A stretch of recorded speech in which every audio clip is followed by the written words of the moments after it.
Hi, I'm Anna, one of the presenters on the running channel, and I'm always up for a challenge. I feel like I'm on top of the world. I've just drunk 3 pints and run 3 miles. Yes! I ran a marathon in my backyard and it was horrible. So that's why when I was putting together our list of our favourite running documentaries recently and came across the Bo Miles Mile an Hour video, where Bo runs 1 mile on the hour every hour for 24 hours whilst completing a number of jobs in between, I was inspired to take on this challenge for myself and document it all for the running channel. Now, it's been a pretty tough time for a lot of people during the COVID-19 pandemic. I've definitely found that I've lost motivation for both running and just day-to-day life in general at times. And there have been plenty of those jobs that I've been meaning to get around to doing that I just haven't bothered. And that's why Bo's challenge to see the potential of a day grabbed my attention. So, what can I get done in a day? Let's find out. So as well as being inspired by Bo Miles, there's a couple of reasons also why I wanted to do this mile an hour for 24-hour challenge. One of those is I was supposed to be doing a 24-hour race last weekend, which of course because of coronavirus has been cancelled, and I'd like to experience that lack of sleep to see what that's like. It's a bit of training for when that race does go ahead. I've done a 24-hour race before and the lack of sleep is something I struggle with. The other one is today's the longest day. So what better day to do it on? Because I feel like this is going to feel like a very long day. So first, I'm going to write down a list of all of the jobs that I want to get done in the 24 hours so I can tick them off. First up, a bit of soaring. Don't try this at home, guys, especially not if you want to lose a finger or soar off a bit of your puppy. I am making a scarecrow, so this is going to be the base of the scarecrow, and then time to wash the puppy as well. So I'm going to give Hugo the puppy a bath, although he's doing a pretty good job of it himself. So that's hour 1 done. In the last hour, I've sawn off the wood to start making my scarecrow, and I've washed the dog and got absolutely soaked in the process. I've also added a couple of notes to my list. Yeah, plenty more jobs to go, that's for sure. So back to the scarecrow making, and I found a responsible adult to help me with the power tools. Not a pro with the drill, although a little bit of a better effort than the saw, I must say. Now on to some baking. I love baking. I'm going to be making some bagels, so keep watching to find out how they turn out. Back to a bit of soaring. I think I'm getting the hang of this now. Yeah, put your back into it. Although, watch out for those spiky ends. Oh. And a couple more bits to add to the bagels before it's time to run again. Just out on my 3rd mile and found some company. You end up thinking why running bells. Well, that was nice running with Meg and Tia. So back in the kitchen to do some extra bits on these bagels. So adding some of the extra ingredients in and giving it a good stir, ready to make the dough. Kneading dough is so good for stress release. Just really getting into it and getting out all that frustration. Then oiling the bowl, whacking the dough in and leaving it to rise. So 3 miles run so far. Just had a bit of company on my last one, which was really nice. Bumped into my friend and her dog. So that was a nice slow mile, which is fine. It's not a race. I've just got back and finished off making my bagel dough. So this needs to prove in a warm place for an hour now. So this is one of the jobs that's going to be spread out among several hours. Just finished run 4.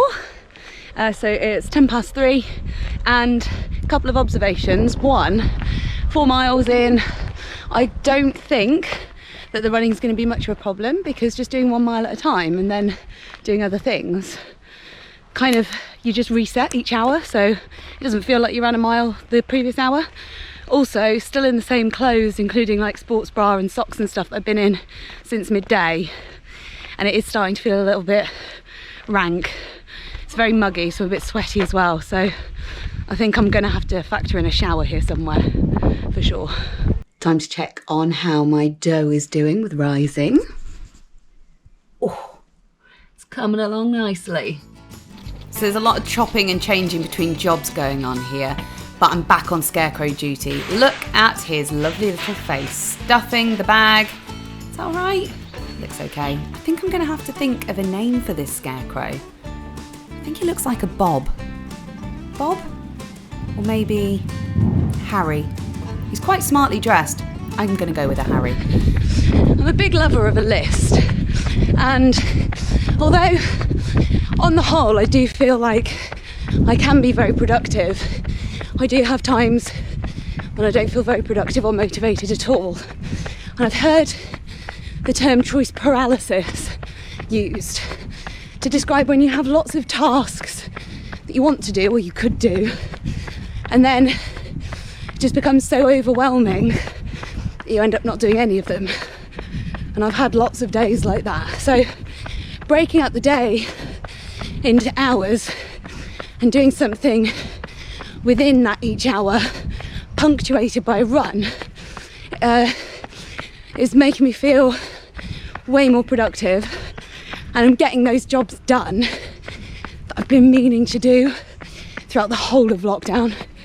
Okay, so the final stage of the bagels. The dough is ready, it's time to shape them. So flatten them out, stick your wooden spoon in the middle, give them a spin, and you get something that looks a little bit like a bagel.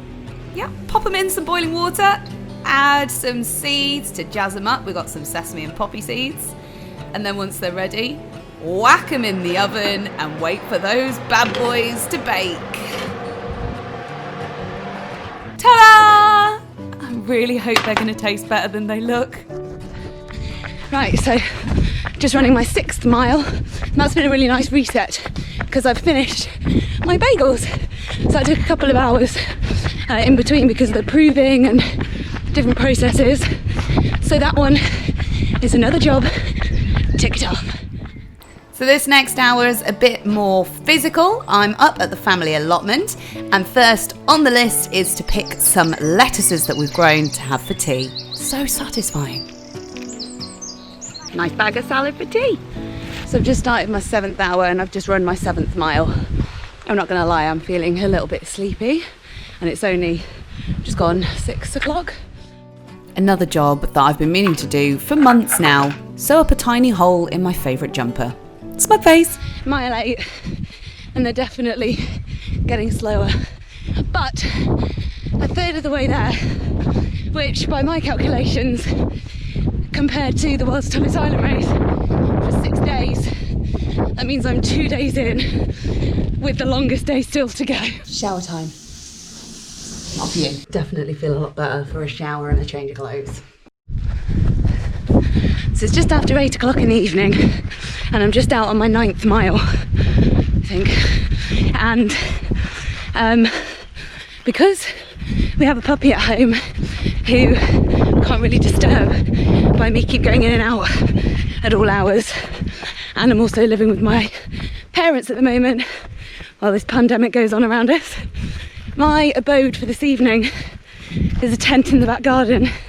So my next task is to pitch a tent.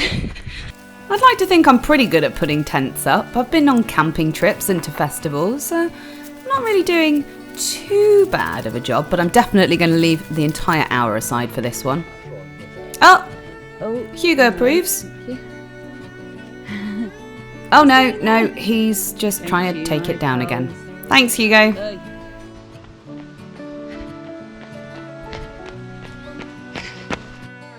I've been meaning to read this book for ages now, Runner by Lizzie Hawker, but without a commute to do, I just haven't got round to it. In fact, I got this book a year ago when Vassos Alexander and I filmed the Best Running Books video. It's run time again. It's starting to get dark now, so this is going to be the last time I go over the fields for my mile and switch the roads just to be a bit safer. At this stage, my body is feeling okay. My mind and my brain, though, super tired. So I'm going to give it a kickstart with a bit of a thinking challenge. So, jigsaw puzzle. That's a lot of pieces. So it's just turned 11 o'clock at night. You probably can't see me, but there's a street light coming up. Very strange being out running at this time of night. I feel like I need to keep my voice down because it's a very sleepy village. I've got fewer jobs to do through the night. I will nap in between the miles. But I've got things that I can do in my tent for tasks. So things like listening to a podcast, read a book, and nap. Which is going to be the main feature, I think, of night time until the sun comes back up in just a few hours and I can get back on with doing some more jobs.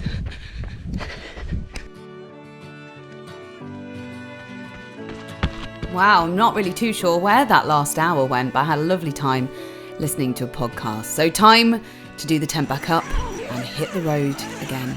There is no one else up, except for this cat. Hi, cat. Back to the tent, and I'm going to get a little power nap in here because I'm so tired.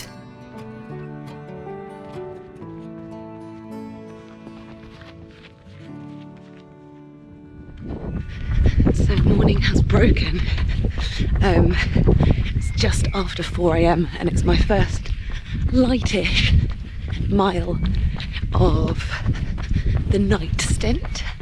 So the birds are up singing. This is the first time I've been up with the birds singing for a very long time. I used to go to work at this time of day, so everyone else is still asleep and I'm still out here doing my miles. I felt a bit like Bambi on ice getting up to do this mile, just trying to get my legs to remember how to work. I'm ever so tired. I've had a few naps in between the miles, but okay, this feels like the home stretch now. Feels like ready to start the next daylight part and get back going on some jobs. Okay, I know I said I was going to get started on some jobs, but it's still early. Just squeeze another little power nap in, just before the next mile. I haven't run at 5 a.m. for a long time. Wow, I'm tired. And I know I said that I didn't think the running would be much of a problem, but actually, all the birds are up. It's definitely feeling a lot more difficult. This is going to be a very slow plod to wake up and start the second part of, I'm going to call it the second part because it's the second part of daylight, and get stuck in to the rest of the jobs on my list. 6 a.m. I'm really counting down the hours now, and I tell you what, I need a brew. Nice cup of tea. Crack on with the day. It feels really smug being up and about this early. I am not a morning person. Cup of tea, that'll sort me out. Then it's time to take this tent down, which actually was a lot easier than I expected, even with the help of Hugo. Sit. Good boy. Go walkies.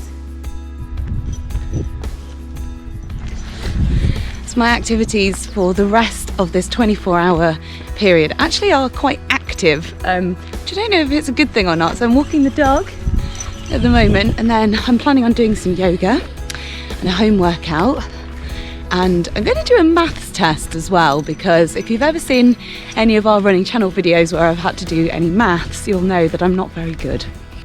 So after a night of broken sleep in a tent and just feeling a little bit stiff, I think it's time to do a bit of yoga. lockdown activity that lots of people have got into, me as well, and just feel like it's a great way to start the day or continue the 24 hours, as it were. So yeah, I'm going to do a little bit of runner's yoga. And doing the yoga with Adrienne video, that pigeon pose is very sore. Stretching everything out from all those miles. So feeling a little bit more energised now that it's getting a bit later on in the day. I've nearly finished this full 24 hours, so what better way to wake myself up and do another kind of cliched lockdown activity than a home workout. And what better home workout than the Running Channel's very own one. So I know how hard this one is because I've done it many a time, including filming it. So maybe might be a mistake to do it at the end of a 24-hour attempt of running a mile an hour. But hey, we want to make the most out of the day, get the most potential. So home workout, here we go. Come on, Anna, put some effort in. You can tell I'm tired. Oh, lost your balance. Coordination is not the one right now. Right then, next job on the agenda, film some Running Channel videos. So probably not with my face in for these ones, but I've got a few shoots that I need to film for an upcoming video. So yeah, we'll keep my face out of this one because I am so tired. A nice little sneaky look behind the scenes of what goes on for filming Running Channel videos. And if you're wondering, this is for our Best Running Shoes 2020 video. This is it then, coming to the end of my final mile. And a lot of people will probably say, why didn't you do 26.2 miles though? You've done 24, make it a marathon. I say to you, I've already done a marathon during lockdown. And honestly, this is really hard. I'm very tired. Don't know if I've mentioned that already. So now I head back to the house and put my math skills to the twist. That's how tired I am. Test. Oh. Okay, 23 hours in. Let's do a maths test. So this is a practice paper for Key Stage 2 National Curriculum Test, and I've got 40 minutes, no calculator. See how I get on. Question 1. 180 is 20 more than 160, so blank is 20 more than 237. 257. I've got 40 minutes for this. What is 444 minutes in hours and minutes? 444 divided by 60.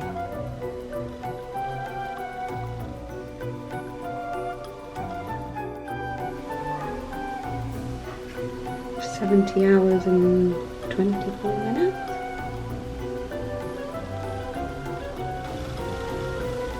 Oh, I need a ruler. What? How do you even work that out? Hooray! Oh no! Don't write on this page.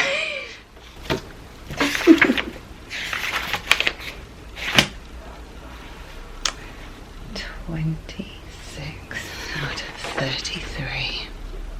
So, what have I learned over the last 24 hours? Well, running 1 mile every hour for 24 hours actually isn't as easy as I thought it might be. I thought that the running would be okay, but actually 24 miles in a day, spread out over such a long time with little sleep, is very tough. I've also learned I'm a bit dangerous when it comes to using tools or doing any kind of DIY, and that I'm still terrible at maths.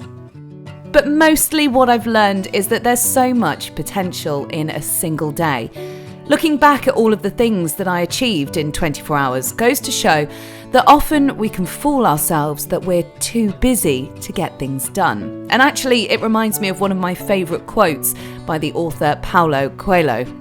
He says, "The busiest people I have known in my life always have time enough to do everything. Those who do nothing are always tired and pay no attention to the little amount of work they are required to do. They complain constantly that the day is too short."